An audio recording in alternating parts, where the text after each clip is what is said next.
Boa noite, meus amigos. Como vão vocês? Espero encontrá-los bem, espero encontrá-los felizes. Peço perdão pelo atraso hoje, mas como eu havia dito a vocês há um tempo atrás, na segunda-feira nós temos algumas atividades na Casa Espírita que demandam a nossa presença. Então eu hoje não consegui chegar mais cedo do que agora. Também peço desculpa já de antemão, porque talvez vocês vão ouvir e, enfim, nós vamos ter que administrar a minha cachorrinha que voltou para casa. Ela estava passando um tempo fora e ela costuma ficar bem feliz quando a gente chega. Como nós vivemos sozinhos aqui, eu não posso também simplesmente ignorá-la, né? Não seria muito bom. Queridos, a gente dá prosseguimento aos nossos estudos hoje, na mesma rotina que a gente vem fazendo ao longo das semanas anteriores. Eu vou abordar o tema que o Denis nos traz, né? Vou acompanhando pelo celular e vocês coloquem as questões, os comentários. Lá no finalzinho a gente volta e revê tudo junto com vocês, tá bom? Eu queria agradecer também a algumas pessoas que muito carinhosamente oraram por nós na semana passada. Eu recebi alguns e-mails e mensagens pelo Instagram, pelas redes sociais, de pessoas que ficaram preocupadas quando eu disse que estava dormindo com um pouco de dificuldade e que não estava muito bem. Pois é, as coisas melhoraram, eu voltei a dormir e sentir esse carinho que vocês dedicam a mim, né, a nós, é algo muito bom, é muito aconchegante, esquenta um pouquinho o coração. Eu agradeço a vocês, a quem ao longo da semana se lembrou em algum momento de dedicar um bom pensamento para nós. Certamente esse pensamento chegou e fez o seu efeito, tá bom? Vamos lá então, pessoal. Olha só. Hoje o nosso tema é o capítulo 26 do livro Depois da Morte, que trata dos perigos do espiritismo. E, na verdade, a gente tem aqui pelo menos duas vertentes para a gente abordar essa questão. O Denis, ele vai fazer uma leitura na direção da dificuldade de se controlar o fenômeno. E esse é um argumento, vocês vão perceber ao longo da nossa conversa, que ele se apresenta para alguém que seja praticante. Ou seja, se nós nos dedicamos ao espiritismo, se a gente já então compreende que as manifestações espirituais existem, se a gente está elaborando um campo de experimentação, ele vai aqui nos brindar com as condições que precisam ser cumpridas para que o fenômeno assuma um caráter útil. Agora, existem outros aspectos que dizem respeito aos perigos e inconvenientes da mediunidade que foram estudados lá pelo Kardec, né? E que vão ter uma longa vida durante o final do século XIX e no início do século XX, que é a associação da prática da mediunidade com a loucura. Aqui no Brasil, inclusive, nós temos um caso famoso, se eu não me engano, eu já comentei com vocês em algum momento, que é o caso do Machado de Assis. O Machado de Assis, nosso literato famoso, recentemente quase proibido numa lista política torpe, ele tinha muita dificuldade de lidar com o espiritismo, né? E o argumento dele é de que o espiritismo era uma questão de saúde pública. Ou seja, era a fábrica de loucos. As pessoas que praticavam o espiritismo, elas se tornavam fracas da cabeça, né? Muitas aspas aí, elas se tornavam uma pessoa mais vulnerável, mais sensível. Isso acabava gerando um problema para a saúde pública. Esse argumento Kardec vai tratar dele lá no Livro dos Médiuns. Então, como vai ser o nosso itinerário hoje? Eu vou começar com Denis, abordando as questões que o Denis nos apresenta, e depois eu vou costurando um pouquinho de Denis com um pouquinho de O Livro dos Médiuns, tá?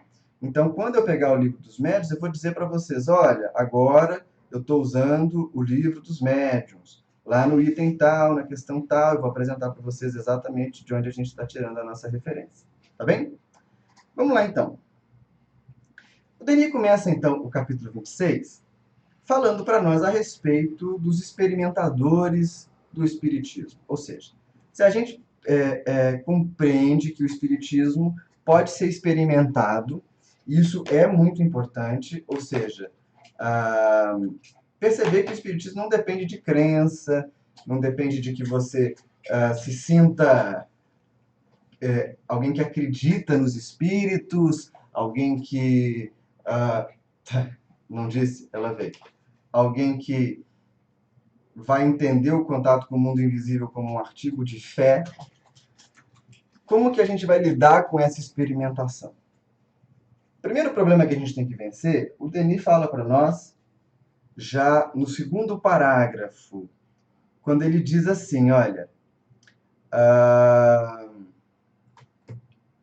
devemos lembrar que as manifestações dos espíritos não poderiam ser assemelhadas às experiências de física e de química. Um parágrafo curtinho. Vamos lá. Quando o Espiritismo defende para si um status de ciência, a gente tem que ter muita clareza do que é que Kardec está falando e do que significa ciência naquele contexto. Vamos lá. Vocês já devem ter ouvido falar em palestras, em estudos, enfim, outras circunstâncias, que o Espiritismo ele se enquadra na forma de uma ciência positiva. E Kardec diz isso várias vezes ao longo da sua obra. Espiritismo como ciência positiva, o que previa os estatutos do positivismo? Que uma ciência só seria verdade ou verdadeira se ela fosse racional e se ela fosse deduzida a partir de uma observação metódica e geral. Então você observa, a partir da observação você cria uma lei e aquela lei vai servir de lei geral. É isso que Kardec faz quando ele elabora todo o arcabouço teórico do Espiritismo a partir das mensagens dos Espíritos. No entanto, a gente precisa perceber que dentro das próprias ciências, algumas delas têm mais dificuldade de se apresentar como tal.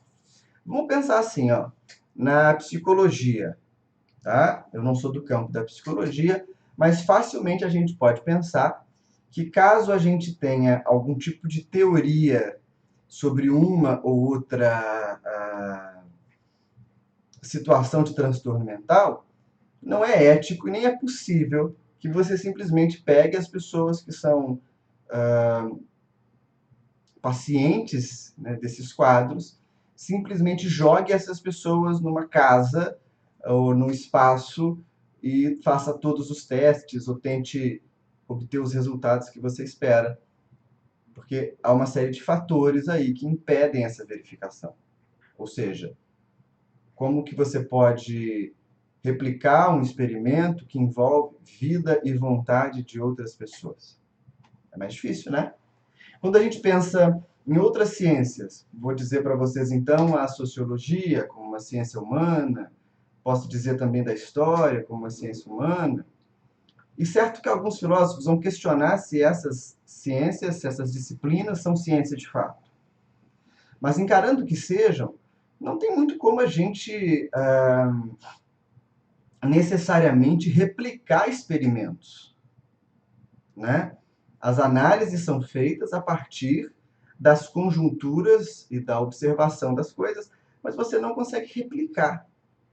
Então, na verdade, o Espiritismo ele é uma ciência de observação, ou seja, Quem se dedicar a mergulhar a atenção nos fatos espíritas vai encontrar com toda certeza fenômenos interessantes para serem observados. Entretanto,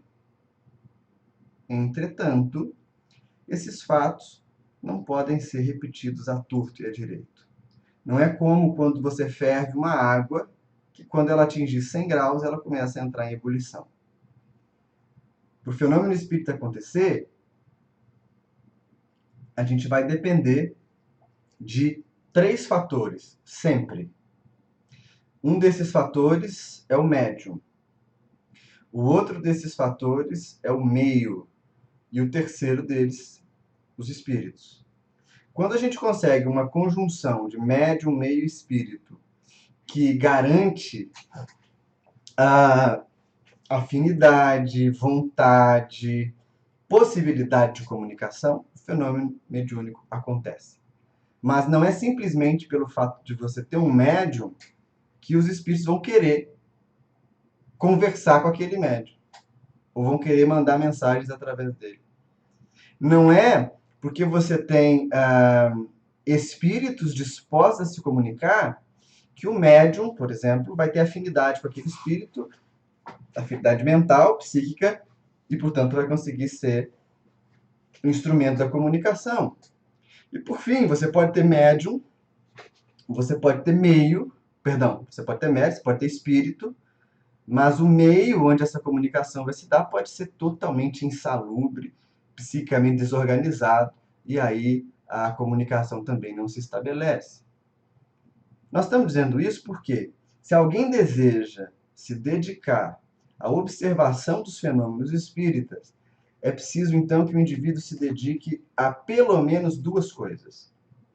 Primeiro, ele precisa dispor de vontade de entender os mecanismos pelos quais o fenômeno acontece. E onde ele vai fazer isso? Na teoria espírita. Qual é o principal repositório de sabedoria a respeito da mediunidade que nós temos no Espiritismo?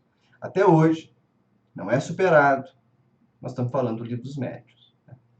Então,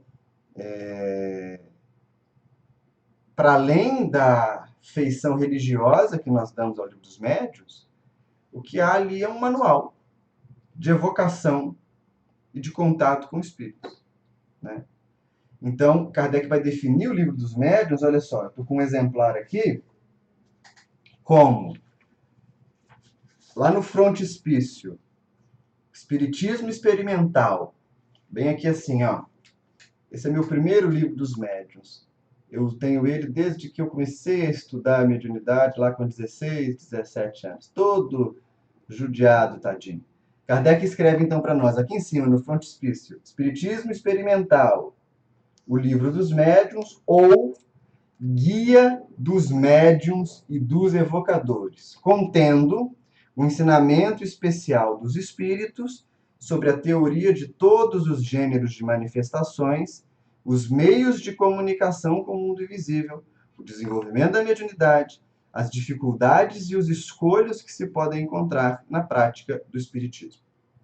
Então, quer entender mediunidade? Primeira disposição, que é experimentar o fenômeno, conhecer o Livro dos Médiuns.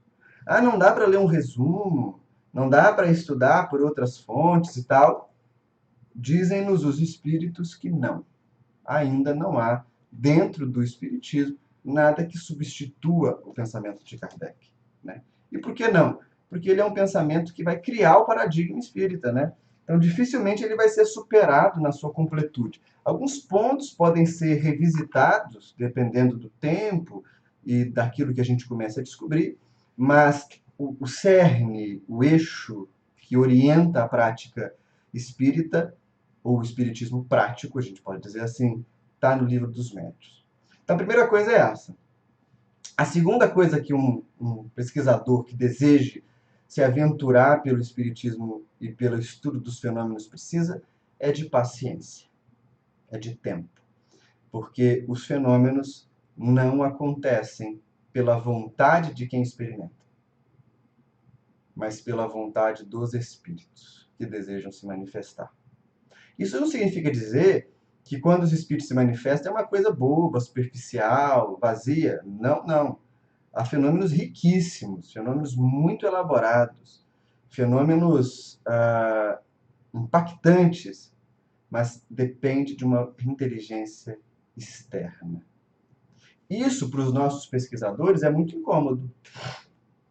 Há pouco tempo eu conversava com um conhecido que falava um pouco a respeito de como ele não conseguia compreender o espiritismo, de que ele já tinha tentado, que ele até achava o espiritismo algo muito interessante e tal, mas que ele não conseguia compreender por que ele buscava vivenciar fenômenos, presenciar fenômenos, mas ele tinha tentado por algum tempo e não conseguia. E ele falava para mim, Vinícius, para mim, essa coisa do espiritismo acaba entrando num campo anedótico, num campo muito da vida pessoal, muito da sugestão do sujeito e tal. A gente não nega que existam fenômenos assim, mas também existem aqueles fenômenos que são verificáveis. No entanto, o indivíduo precisa conhecer a teoria e precisa de tempo, né? O que não é nada fantástico. Qualquer ciência que demande estudo vai também precisar de tempo e de conhecimento. Denis continua para nós, ele vai falando assim, ó, eu vou seguindo nos parágrafos mais ou menos, lendo os trechinhos que eu destaquei e que eu acho que servem para a gente ir emoldurando essa nossa conversa. Ele vai dizer assim lá no terceiro parágrafo: nas comunicações espíritas, achamo-nos diante não mais de forças cegas, porém de seres inteligentes, dotados de vontade e de liberdade, que não raro leem em nós, discernem nossas intenções malévolas e, se são de ordem elevada, cuidam pouco de se prestarem às nossas fantasias. Isso aqui é muito importante. Quando a gente está pensando numa experimentação espírita ou espiritual, não é incomum a gente encontrar pessoas que querem fazer essa experimentação a partir de coisas muito pueris, muito simplórias, do tipo perguntar para os espíritos se eles conseguem adivinhar o que é que está dentro do envelope, se eles conseguem ler através da parede, enfim. São experimentos bacanas? São. Mas a gente há de convir que, para os espíritos superiores, isso não é lá tão representativo. Quanto mais quando a gente começa a se orientar por aquilo que os espíritos apresentam para Kardec. Porque lembra que a gente já conversou sobre a função do espiritismo? Não é a função do espiritismo provocar fenômenos simplesmente. O que os espíritos se propõem fazer é oferecer recursos para que o indivíduo possa se transformar moralmente, intimamente, consciencialmente. De modo que a produção desses fenômenos não agrada aos espíritos superiores. Podem se prestar a isso uma ou outra vez, mas há sempre prioridade maior em conseguir levar os indivíduos a pensar a respeito da própria vida e da relação que estabelecem uns com os outros. Por isso, a gente tem que ter uma coisa bem clara quando a gente pensa em mediunidade. O indivíduo que desencarna, ele não se torna imediatamente um espírito conhecedor de todas as coisas. Ele não se torna imediatamente um sábio do além. Muito pelo contrário, né? A gente desencarna e a gente é confrontado com realidades nossas que a gente pode até passar a vida inteira aqui fingindo que não vê. O indivíduo vivia de uma forma quando encarnado, e ao desencarnar, ele vai assumir, ou melhor, ele vai continuar a ser do mesmo jeito. E se a gente faz uma projeção, sei lá, estatística, se a gente pensar entre as pessoas todas que vivem no mundo, qual é a porcentagem de indivíduos que se dedica a pensar na realidade, a compreender a vida de um aspecto mais profundo, que estão dedicando tempo e esforço para ir além do horizonte material puro e simples? Olha, numa primeira análise, a gente percebe logo que o número de pessoas que faz isso não é um número muito grande, né? Portanto, essa proporção se mantém no mundo dos espíritos. O número de espíritos superiores que se disponibilizam a conversar conosco, que mantém vínculos com a busca espiritual genuína, que estão ali disponíveis, que querem colaborar, que estão buscando orientar a gente, é um número um pouquinho reduzido.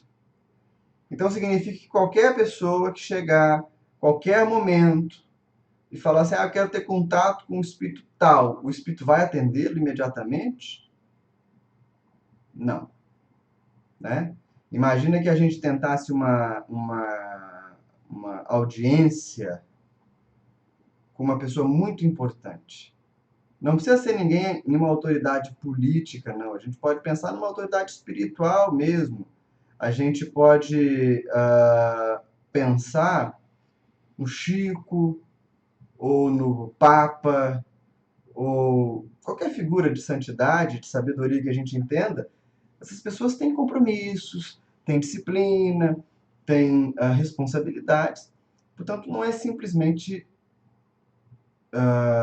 chegar e pedir, falar, venha me atender, que vai fazer com que essas pessoas nos atendam. No mundo dos espíritos acontece exatamente do mesmo jeito. Tá? Então, Denis vai falando para isso, disso para nós. Mais adiante, ele vai arrematar isso que nós estamos dizendo, falando assim, ó, os espíritos superiores só se manifestam nos casos em que a sua presença é útil e pode facilitar o nosso melhoramento. Fogem das reuniões barulhentas e só se dirigem a homens animados de intenções puras. Pouco lhes convém nossas regiões obscuras. Isso incomoda muito um pesquisador contemporâneo nosso. Porque, pelo paradigma científico atual, não é a crença, não é a predisposição moral que define o resultado da pesquisa. Mas em espiritismo, como a gente está falando de afinidade o tempo inteiro, não dá para ignorar esse processo de afinidade. Um espírito superior não vai dedicar tempo para se comunicar com grupos que não sejam sérios, que não tenham interesses legítimos. E vejam, há grupos sérios que têm interesses legítimos, mesmo de pessoas descrentes, mas que vão analisar a mediunidade com respeito, vão analisar aquele fenômeno como um fenômeno que guarda as suas singularidades. Muito dificilmente, uma sessão onde as pessoas que estão ali presentes sejam debochadas, cínicas, descrentes, ou pelo menos com uma postura de deboche, de descrença em relação ao fenômeno, vão obter resultados. Porque de que adiantaria os espíritos aparecerem ali e convencê-los? É uma pergunta que muita gente se faz, né? Por que os espíritos não se materializam, não dão provas cabais da sua existência e fazendo com que o mundo todo se converta? Por que um espírito não se materializa lá no Vaticano, por exemplo? Ou não se materializa, sei lá, no jardim da Casa Branca e mostra então que existe vida no mundo espiritual? Não seria tão mais fácil? Bem, sob uma lógica mundana, sim. Mas a gente esquece que não tem a ver simplesmente com visão. Né? Nós lidamos com várias coisas ao longo da nossa rotina, nós presenciamos fatos que ainda assim não nos convencem. Então, o que os espíritos esperam de nós não é que todo mundo se torne espírita. é que a gente compreenda melhor a nossa condição existencial. Simples assim. Portanto, não há nenhum interesse de promover muitos fenômenos e tal. Até porque a promoção desses grandes fenômenos, bem, nós somos um povo, né, a humanidade, nós temos uma condição muito propícia para deturpar as coisas, né? Vê o que a gente vem fazendo com o cristianismo ao longo do tempo. Provavelmente, se os espíritos se manifestassem de modo ostensivo, em pouco tempo a gente criaria uma nova casta sacerdotal, a gente criaria uma nova lei humana para se relacionar com eles, e o espiritismo não tem a ver com isso, né? Pode ser verificado cientificamente? Pode, mas ele não depende dessa verificação para que ele exista. Mas lembra que o tema do nosso estudo são os perigos do espiritismo? Até agora eu não falei de perigo nenhum, né? Até agora eu estou falando simplesmente das regras que perpassam o contato com o mundo invisível. Por que esse capítulo vai tratar de perigos? Ou seja, o que eu quero saber é, e acho que a gente tem que se perguntar, de onde surge o perigo ou o risco da comunicação com o mundo invisível? Há um parágrafo, eu não sei agora dizer o número dele exato, porque eu acho que vocês já sabem, em outros estudos eu leio num leitor digital, então não tem número de página. Mas o Denis começa um parágrafo dizendo assim, ó, há perigo na mediunidade para quem se entrega sem reservas às experimentações espíritas. O homem de coração reto, de razão esclarecida e madura, pode daí recolher consolações inefáveis e preciosos ensinos.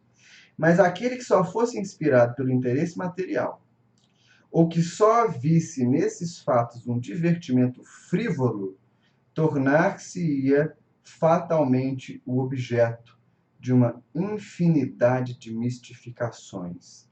Joguete de espíritos pérfidos que, lisonjeando suas inclinações, seduzindo-o por brilhantes promessas, captariam sua confiança para depois acabrunhá-lo com decepções e zombarias. O principal escolho da mediunidade, o principal risco da mediunidade, num primeiro momento, deve ser encarado por nós com muita seriedade como as mistificações e os processos obsessivos.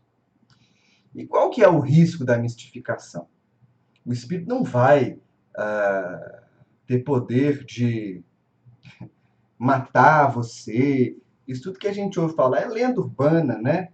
As pessoas já morrem de medo de assistir uma comunicação mediúnica, porque vai que o espírito sai ali do médium e rouba meu corpo. As pessoas dizem, quem não conhece, já ouvi isso algumas vezes. Vai que o espírito entre em mim. Tudo isso as pessoas às vezes dizem de uma maneira muito popular, ou seja, tratando de um desconhecimento. Esse risco não existe. Não existe o risco de você subitamente ser tomado por um espírito. Não é bem assim. O que ocorre é, do ponto de vista de uma racionalidade, as mistificações são muito frequentes e são perigosas. Porque os espíritos inferiores, eles não vão se apresentar e dizer assim, olha, eu sou um espírito brincalhão, eu sou um espírito mistificador, eu quero dizer para você que eu vou te enganar. Lembram que eu acabei de falar agora há pouco que o mundo dos espíritos ele é feito só por pessoas fora da matéria? Essas pessoas fora da matéria ou fora do corpo físico continuam com os mesmos valores, com as mesmas pendências morais, com as mesmas vontades, caprichos. E quando você conhece alguém aqui no mundo que quer te enganar, A pessoa não se apresenta direto como um enganador, né? Quase sempre a gente descobre que foi enganado depois que o tempo passa. A gente julga que compreendeu, a gente julga que se abriu, a gente julga que a pessoa tem uma boa intenção, ou tem uma intenção verdadeira. E à medida que as coisas acontecem, a gente pode ter a infelicidade de se perceber diante de alguém que não está sendo completamente honesto. Só que aqui no mundo mundano, a gente enxerga a pessoa. A gente consegue vê-la. De uma forma bem concreta, a gente pode bloquear essa pessoa no celular. Como é que você faz isso no mundo dos espíritos, que você não vê os espíritos? Né? O que vai se dar, então, é que os espíritos quase sempre vão agir da seguinte forma. A partir de uma série de pequenas comunicações que parecem sérias, que parecem moralmente elevadas, que parecem honestas, eles vão ganhando a confiança do grupo com o qual se comunicam. Se não há crítica, se não há uma razão que analisa as mensagens, se não há conhecimento da teoria espírita, o que vai se processar em seguida, no caso de mistificação? Esses espíritos vão gradativamente propondo coisas que são fora da razoabilidade. Até que em algum momento acabam conseguindo sugerir a grupos algum tipo de escândalo que acaba levando os sujeitos a uma condição de vexame, né? De exposição, de ridículo. Então, a partir da inspiração desses espíritos e sem o recurso do raciocínio lógico, corre-se o risco da gente acabar se envolvendo em coisas muito bizarras. E a gente não precisa ir muito longe, né? Hoje a gente já vê no movimento espírita nosso brasileiro uma quantidade enorme de médiuns espíritas ou de ex-médiuns espíritas. Algumas pessoas nem se dizem mais médiuns espíritas e começam a encher a prática mediúnica dos absurdos mais fantásticos que você possa imaginar. Ainda há algum tempo, eu não sei se eu citei isso para vocês, eu assisti pelo YouTube, porque alguém me mandou, um suposto médium que resolveu entrevistar ele mesmo mediunizado. A cena é histriônica. Através de um processo de edição de imagens, é colocado então no vídeo o médium de um lado, fora de transe, portanto ele perguntando para o espírito coisas, e depois ele incorporado respondendo para ele mesmo. A construção feita é algo que atenta ao ridículo, sabe? Assim, é um atentado ao bom senso. Não são os espíritos superiores que orientam essa realização. Na verdade, os espíritos têm muito pouca vontade de se manifestar assim, em cima de palanques e de picadeiros. Dizem isso a Kardec. Quanto mais nessa mise-en-scène que valoriza a personalidade do médium. Portanto, é preciso bom senso. É preciso muito bom senso. E, além do processo das mistificações, o Denis aponta para nós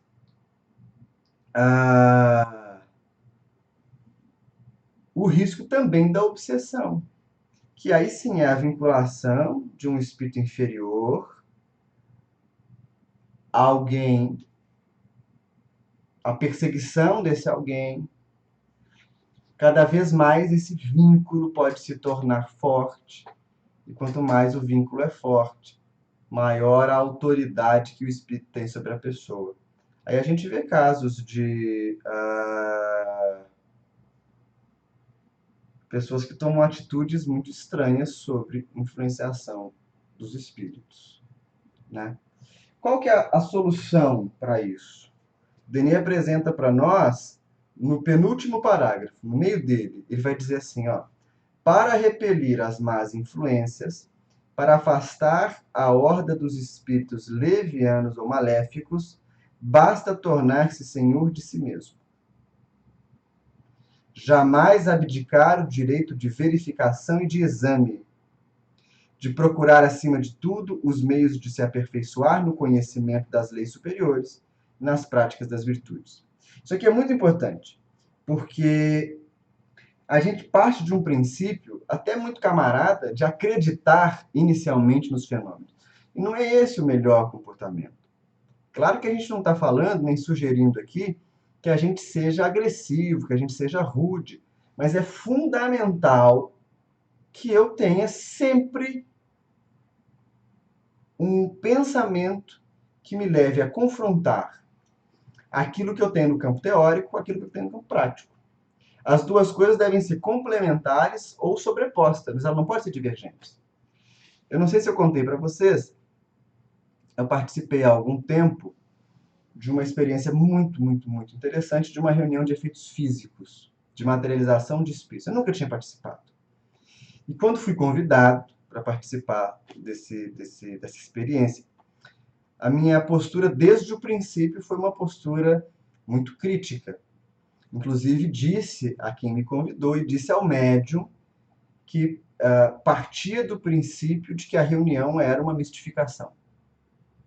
E tentei verificar, inspecionei a sala, inspecionei o médium, fiquei bem perto da cabine para excluir todas as possibilidades que a minha cabeça alcançava de fraude. Porque as reuniões de efeito físico são feitas no escuro, isso pode facilitar a fraude, né? Muito bem. Vários companheiros estavam presentes. O que me chamou a atenção? Enquanto o fenômeno acontecia, eu buscava me manter contrito, atento, observando em derredor. Mas eu vi alguns companheiros que exultavam. Nossa, que fenômeno incrível, que maravilha, como os espíritos são bons em produzir isso para nós, e diziam isso em voz alta. Ora, é preciso que se tenha muita segurança para que a gente não seja mistificado. Então, nunca diante de um fenômeno espírita, nunca diante de um médium sério, nunca diante de um espírito sério, perguntar, questionar, tentar verificar, vai ser encarado como algo ruim. Pelo contrário, né? Os espíritos superiores, nos orienta Kardec, não se agastam de serem questionados. Se você recebe uma orientação de um espírito superior e você não entende, pergunte. Se for um espírito mediano, um espírito como nós, não vai querer responder, vai fazer como nós fazemos. Você não entendeu? Não presta atenção? O espírito superior não age assim. Então, a chave para a gente não se perder é manter o bom senso. Manter a cabeça aberta, mas não tão aberta a ponto do cérebro pular para fora e a gente não perceber como que tem coisas estranhíssimas que acontecem vestidas, maquiadas de verdade. Quando Kardec vai analisar a questão das mistificações, na verdade a questão dos perigos da mediunidade, eu separei aqui 2 itens que me chamam muita atenção. O primeiro deles está no Livro dos Médiuns, lá no capítulo 18, que se chama Inconvenientes e Perigos da Mediunidade. O item começa com algumas perguntas que são respondidas pelos espíritos como forma de nos orientar com mais segurança a prática da mediunidade. E a quinta pergunta que é feita aos espíritos é a seguinte: a mediunidade poderia produzir a loucura nas pessoas que se dedicam a ela? A resposta dos espíritos é bem bacana, porque eles dizem assim, não mais do que todas as outras coisas, quando não há predisposição pela fraqueza do cérebro. A mediunidade não produzirá a loucura quando o princípio não exista. Mas se o princípio existe, o que é fácil de se reconhecer pelo estado moral, o bom senso diz que é preciso usar de cautela sobre todos os aspectos, porque toda causa de agitação pode ser nociva. A mediunidade faz mais pessoas desequilibradas mentalmente ou emocionalmente? Não. O que acontece é que pessoas perturbadas ou em desequilíbrio, mal orientadas, vão se dedicar a essa excitação extra da mediunidade, o que com certeza pode desempenhar um papel muito nocivo, muito prejudicial. A gente tem várias informações, né, na imprensa de indivíduos que surtam, não só no espiritismo, mas em diversas crenças. Surtam não devido à crença, mas à sua fragilidade. Por isso que é muito importante que no espiritismo a gente use o bom senso. Nem todo transtorno mental é indicativo de mediunidade não desenvolvida. Antigamente falava muito isso, né? O sujeito tem uma depressão, o sujeito tem uma angústia, é porque não desenvolveu a mediunidade. Nada disso. Há transtornos mentais que precisam ser visitados pela racionalidade, pela medicina, pela ciência, e que não dizem respeito direto a uma mediunidade prática, não mesmo. Então a gente tem que ter muito bom senso, muita responsabilidade ao adentrar num campo de prática mediúnica. O fato do indivíduo ser um paciente psiquiátrico ou ter algum transtorno impede ele de participar de uma sessão mediúnica? Não. A princípio, não. Mas ele tem que ser muito bem orientado. Ele tem que estar perto de pessoas sérias. Ele tem que estar tendo espaço para né, para expressar o que está sentindo, o que está percebendo. Isso diminui a excitação, isso diminui a empolgação, isso diminui a tensão mental. Portanto, não é a mediunidade que produz a loucura, as palavras aqui usadas pelo Livro dos Médiuns. É o mau uso da mediunidade por alguém que já tem a predisposição. Correto? Mas há uma outra questão que é muito interessante. Porque quando a gente pensa nessa coisa da mistificação, ou dos espíritos inferiores se passando por espíritos superiores, a gente tem que se fazer uma pergunta, que é a seguinte: poxa vida, tem algum jeito da gente ter uma prática mediúnica tão perfeita e tão segura que os espíritos inferiores não vão interferir? Agora a gente vai para o Livro dos Médiuns, para o capítulo 20, que é aquele que é intitulado Influência Moral do Médium. Aqui, Kardec pergunta, numa série também de perguntas e respostas, porque esse modelo é bem interessante, né? A gente acaba criando uma assimilação mais prática com a teoria. Kardec vai perguntar para o espírito Erasto, que é um espírito bem sério, vai fazer uma série de indagações. E lá, na nona pergunta, do item 226 do Livro dos Médiuns, Kardec pergunta assim para Erasto: qual seria o médium que se poderia chamar de perfeito? Olha a resposta que o Espírito dá, gente. Perfeito? Bem sabeis que a perfeição não está sobre a terra. De outro modo, não estaríeis nela. Dizei, pois, bom médium, e isso já é muito, porque eles são muito raros. O médium perfeito seria aquele ao qual os maus espíritos não tivessem jamais ousado fazer uma tentativa para enganá-lo. O melhor é aquele que, não simpatizando senão com os bons espíritos, foi enganado o menos frequentemente. Olha a resposta do Erasto, que resposta completa e vigorosa.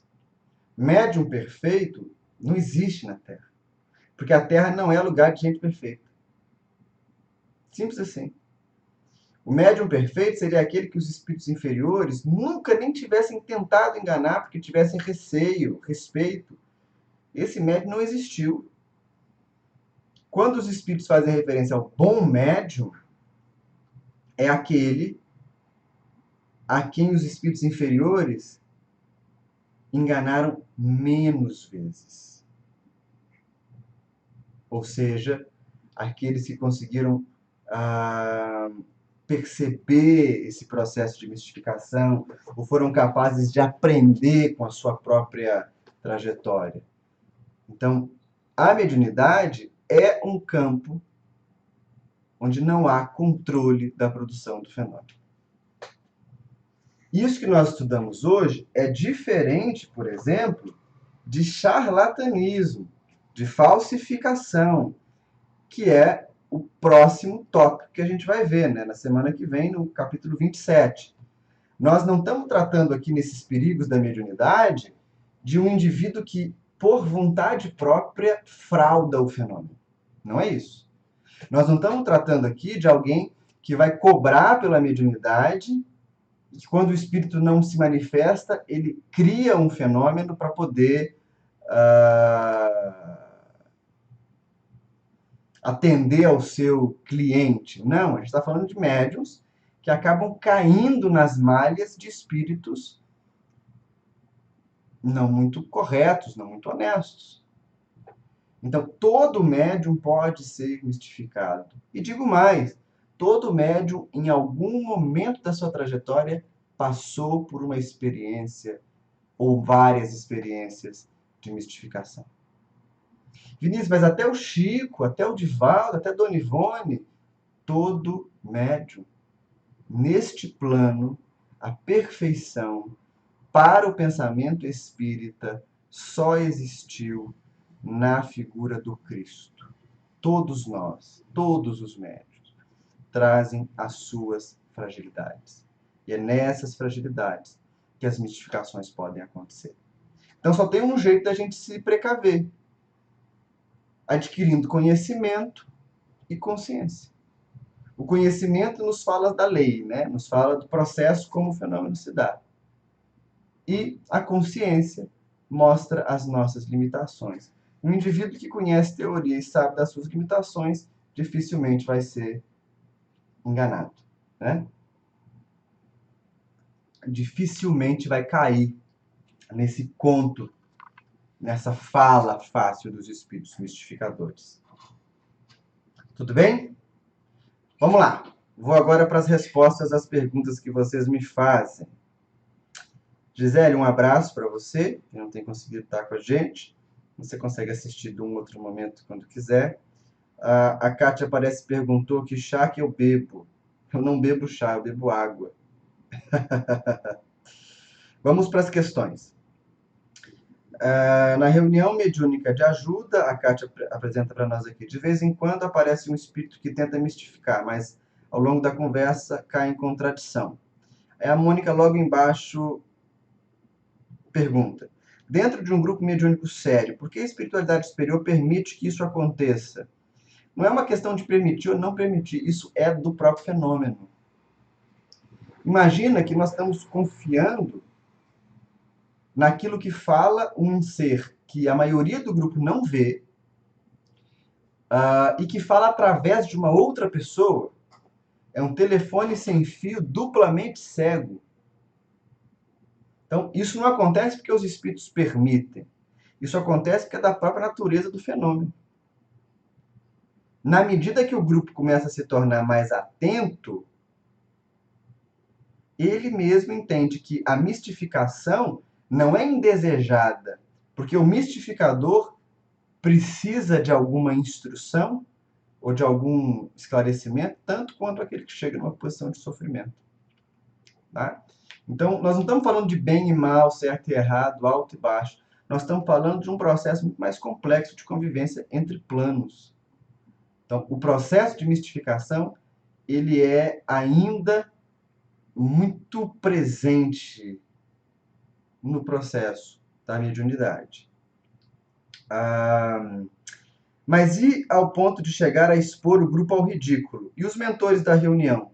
volto a perguntar a Mônica. Quem se expõe ao ridículo não são os mentores, é o grupo. E se um indivíduo decide ser ridículo porque negligencia o estudo, porque valoriza muito o personalismo do médico, do diretor da casa, porque se encontra numa posição vaidosa, que acredita que é o centro das atenções, os espíritos sérios vão tentar orientar uma vez, vão tentar orientar duas, vão tentar orientar três. Quando não tem campo de orientação, se afastam e deixam o grupo entregue a si mesmo. Né? É bem assim que acontece. O pai, quando vai orientar o filho, tenta orientar pela instrução, explica, mostra, mas se o filho insiste em não perceber, que caminho tem o pai se não deixar que o filho tenha a experiência? Os espíritos superiores não são nossos pais, mas são irmãos mais velhos, tutores, que se a gente insiste em ser estúpido, vão garantir a nossa liberdade. Quem não garante liberdade é espírito obsessor. O espírito superior garante a liberdade a todo custo, né? A Mônica volta então a perguntar. Um grupo hipotético, esse seria alvo desse tipo de mistificação, que se dedique aos estudos e trabalhe com sinceridade. Ele ainda assim poderia ser mistificado? Sim. Não a ponto de chegar ao ridículo, porque o estudo é a vacina para isso. Mas poderia ser mistificado. O Cláudio de Aguiar me pergunta: por que ainda temos medo da morte, sendo que essa não é a nossa primeira reencarnação? A gente tem medo da morte, Cláudio, talvez por dois grupos de fatores. Primeiro, a gente tem sempre uma espécie de noção do que nos aguarda do outro lado. O medo pode advir, num primeiro momento, dessa intuição de que talvez a gente não esteja no melhor caminho, ou de que talvez a gente sabe o que nos aguarda lá, né? Então há uma vontade de permanecer aqui com menos consciência, com menos clareza de visão. A segunda questão que nos leva ao medo da morte quase nunca tem a ver com a morte enquanto passagem, mas tem a ver com o momento da morte. As pessoas perguntam muito, quando a gente conversa sobre esse tema, se morrer dói, né? Se desencarnar dói, sair do corpo dói. Então, esse é um temor que não é da morte em si, é do processo ao qual ela leva. Kardec vai ter um texto muito legal sobre isso, que ele vai tratar a respeito desse processo do desencarne, lá no livro Céu e Inferno. O texto se chama O Passamento, em algumas traduções, ou A Passagem, em outra. O capítulo exato eu não sei dizer agora para vocês, mas sobre essa questão do medo da morte, se morrer dói, se causa incômodo, vale uma lida lá. A Babi escreve assim: Mônica, um espírito assim é, na verdade, um espírito necessitado de auxílio. Cabe ao bom senso do doutrinador mostrar que sabe suas intenções e mesmo assim deseja ouvi-lo e auxiliá-lo. É isso mesmo, né? É exatamente isso. Foi o que a gente acabou de falar. A Solange lembra o canal do Tatu Savi, né? Muito bacana. E o Gerson me manda um boa noite, dizendo que gosta dos vídeos. Então, pessoal, na verdade, as casas espíritas acabaram conseguindo fazer uma deturpação, às vezes. Eu acho melhor eu ler assim, né? Estou vendo no vídeo aqui, eu lendo de cabeça baixa, fica bem feio. A gente acabou conseguindo fazer uma formatação tão burocrática, às vezes, de grupo de estudo, que acaba se tornando uma cartilha de você seguir quase às cegas, né? Repetir, repetir, repetir, repetir. O Espiritismo é uma filosofia de livre pensadores. Nada é proibido, nada é vetado, nenhum tipo de reflexão é indesejada, desde que reine o bom senso. Quando a gente fala aqui de conhecimento, ele é sim a chave para um processo de compreensão da realidade espiritual, e é muito difícil pensar em um praticante da mediunidade que vai ter sucesso nas suas buscas se ele compreende que já estudou tudo. É comum ainda a gente ouvir isso, Brasil afora.